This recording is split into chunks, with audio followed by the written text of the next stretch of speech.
Dans les 2 premières années du Reich, une série d'ordonnances interdit aux Juifs la police, la médecine, le barreau et leur ferme la fonction publique.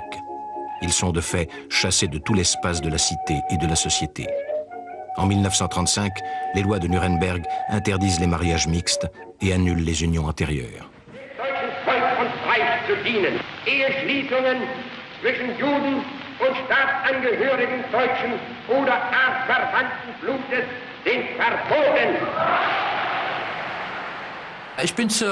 J'étais étudiant aux Beaux-Arts de Berlin et nous savions que nous n'avions pas le droit de sortir avec des Allemandes.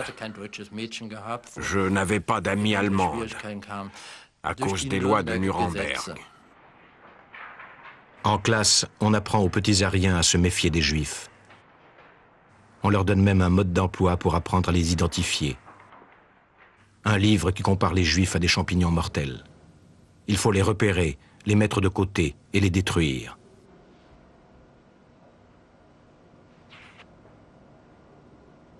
On retrouve dans ce livre les stéréotypes classiques de l'antisémitisme. Le Juif qui détourne les petits-enfants, qui séduit la femme aryenne et qui escroque le net allemand.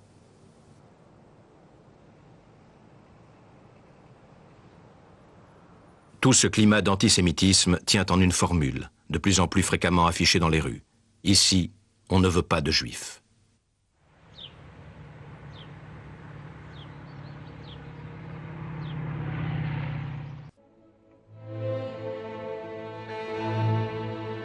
La campagne antisémite franchit en 1938 un degré de plus dans l'escalade de la violence. La grande synagogue de Munich est détruite sous un prétexte d'aménagement urbain.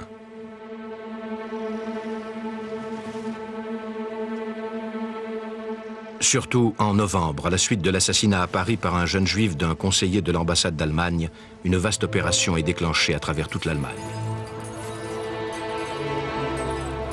Plus d'1 millier de synagogues incendiées.